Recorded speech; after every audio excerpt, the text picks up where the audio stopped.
It's always wonderful to meet with you around the Bible. Thank you for joining me again. And as you're aware, we are dealing with a small bite series on Hosea chapter 4 and verse 6, and particularly the phrase that reads, "My people are destroyed from a lack of knowledge." So although this is in the Old Testament time, although this is under the prophet Hosea, we want to grapple with this and understand it in the context of the church in the 21st century. So come, let's pray together. Our Father, we do pray and ask that you would help us as we look at this particular scripture. We ask, Father, that you would open our hearts and minds to understand your requirements for us, both as individual Christians and within the body of Christ, the church. We also pray that you would give us wisdom and discernment to understand where pastor teachers ought to be in their teaching. And thank you that we can pray in Jesus' name. Amen. So the theme that I've taken and that we've seen over the last couple of weeks is destroyed from a lack of knowledge. And the full text, Hosea 4:6 says, "My people are destroyed from a lack of knowledge. Because you have rejected knowledge, I also reject you as my priests. Because you have ignored the law of your God, I will also ignore your children." So today we turn our attention to the 21st century church, the church in which you and I exist and live in and worship in on earth.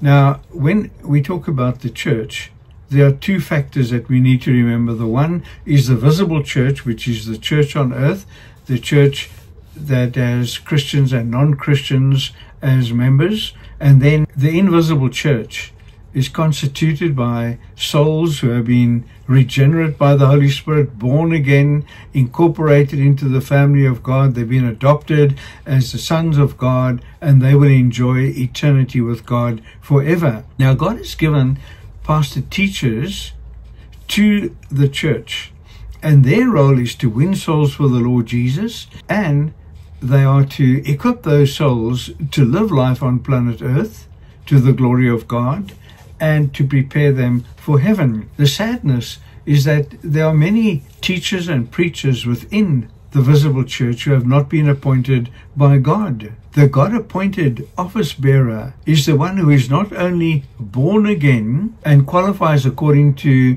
the requirements and qualifications in 1 Timothy chapter 3, but it is the one who believes that the Bible is inspired, that it is inerrant, that it is infallible, and that it is the authority given by God for all of life within the kingdom of God. Now, far too often, there are man-made teachers and preachers, self-appointed teachers and preachers, and very often they're the ones who reject the Bible's true message because they reject Genesis chapter 1 through to chapter 11. Now, as soon as you reject the first 11 chapters of the Bible, you reject the message of the Bible. So they reject that. And once they reject Genesis 1 through to 11, they are able to reject the incarnation of the Lord Jesus Christ, the virgin birth, the miracles of Jesus, the teaching of Jesus, and his death and resurrection as substitutional penal sacrifice for believing man, so that believing man may be saved, so that believing man may be forgiven of his and her sin and enjoy the salvation of God. Now, as soon as they have done all of that, they are able to reject the New Testament letters, and they are able to choose from the Gospels what they like and what they don't like, as well as from the Old Testament what they like and what they don't like. And then they have accomplished exactly what God is saying through Hosea chapter 4 verse 6. "My people are destroyed from lack of knowledge. Because you have rejected knowledge, I also reject you as my priests. Because you've ignored the law of your God, I will also ignore your children." Now, my friends, once spiritual leaders in the church reject the word of God, they're the ones who reject the knowledge about God that's found on the pages of Scripture, and in turn, they cannot minister faithfully to the people within the church. And because of this, most people remain lost. And the following generations also find themselves to be lost and find themselves to be indifferent to the Word of God and indifferent to the gospel of the Lord Jesus Christ. Now, Paul, under inspiration, informs us that the Old Testament is God's Word. Romans 15, verse 4. For everything that was written in the past was written to teach us, so that through the endurance taught in the Scriptures and the encouragement they may provide, we may have hope. And the Old Testament provides hope in God, and that hope is in God and His Messiah, the promise of Genesis 3:15. And then again, Peter writes under inspiration, 2 Peter 3:15 and 16. Bear in mind that our Lord's patience means salvation, just as our dear brother Paul also wrote to you with the wisdom that God gave him. He writes the same way in all his letters, speaking in them of these matters. His letters contain some things that are hard to understand, which ignorant and unstable people distort, as they do the other scriptures to their own destruction. So here Peter is placing the Apostle Paul's writings into the exact same category and on the exact same level as the Old Testament. And then we have the Apostle John in the book of Revelation, also writing under inspiration, Revelation 22:18 through to 19. I warn everyone who hears the words of the prophecy of this scroll. If anyone adds anything to them, God will add to that person the plagues described in the scroll. And if anyone takes away from the scroll of prophecy, God will take away from that person any share in the tree of life and in the holy city, which are described in this scroll. So now, as John is writing this under inspiration, certainly he's speaking firstly of the book of Revelation, but he's also speaking of all of Scripture. So John is saying that to remove anything from the Bible or to add anything to the Bible as we have it is to incur the wrath of God.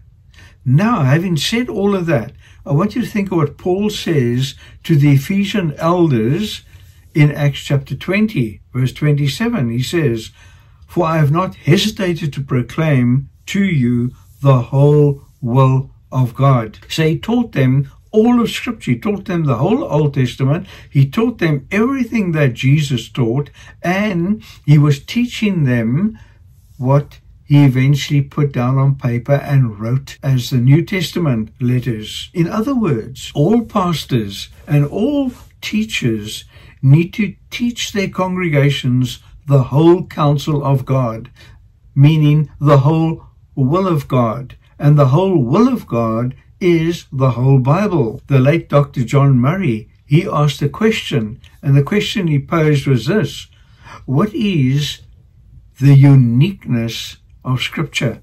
And then he goes on to answer it, and he says this: the uniqueness of Scripture is that it is the only revelation of God to us of his redemptive will.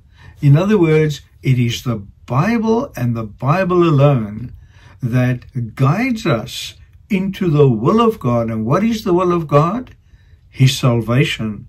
His salvation through his only Savior, and that is God the Son, the Lord Jesus Christ. Now, I want you to think again of Isaiah 4 and verse 6. My people are destroyed from lack of knowledge. Because you have rejected knowledge, I also reject you as my priests. Because you have ignored the law of your God, I will also ignore your children. Now, why are so many people in churches today destroyed spiritually? Because of a lack of knowledge. Why are so many people in church today not receiving the knowledge that Hosea says is lacking? Well, Hosea actually answers the question. He says, because you have rejected knowledge, speaking of the priests, because you ignored the law of your God, speaking of the priests. My friends, I want to say this to you. If you want to see our churches progress into the next 30, 40, and 50 years, we need to prevent God's word through Hosea becoming true I will also ignore your children. Now, are churches undernourished with the Word of God because the pastor disobeys God? I want you to think through Jesus and his Great Commission and the promise associated with the Great Commission. Matthew 28 from verse 18 to 20. Then Jesus came to them, that's his disciples, and said, All authority in heaven and on earth has been given to me. Therefore go and make disciples of all nations, baptizing them into the name of the Father and of the Son and of the Holy Spirit, and teaching them to obey everything I have commanded you. And surely I am with you always to the very end of the age. Now, never forget that Jesus Christ is God. He has all the power and all the authority in heaven and throughout planet Earth. He sends us who are believers into the world, into all nations, to make disciples. And these disciples, that is believers, are to be incorporated into the visible church through baptism. And this baptism is identification with the triune God, in the name of the Father, and of the Son, and of the Holy Spirit. So the triune God is the only true and living God. And these disciples need to be incorporated into, brought into a relationship, a visible relationship, an experiential relationship with the triune God. And then the Lord Jesus says, teaching them to obey everything I have commanded you. In other words, teaching them the whole Bible. And then he gives this promise, and surely I am with you always to the very end of the age. And I want to say to you, my friends, that when the church does that in the 21st century, it will be the reversal of Hosea chapter 4, verse 6. I repeat those words. My people are destroyed from a lack of knowledge. Because you have rejected knowledge, I also reject you as my priests. Because you have ignored the law of your God, I also will ignore your children. So what is the reversal? The reversal is this: the people shall not be destroyed because of a lack of knowledge of God, because the pastor teachers shall not ignore the word of God and shall teach the word of God to the people. And then the children shall not be ignored by God, because the parents shall model the gospel and model gospel living, model the word of God to their children, creating a desire, creating an appetite within those children for Jesus throughout the years and throughout the generations to follow. Come, let's pray. Our Father, we thank you so much for your word, and we pray that you would help us to be a people who love your word, who are hungry for your word. Pray for teachers and preachers in churches, oh God. Give them a desire to prepare healthy biblical messages so that your people shall not lack knowledge. And thank you then, Lord, that we can believe that the gospel and that Christianity will continue into the generations ahead. And thank you that we can pray in Jesus' name. Amen. May God bless you and watch over you until we meet again.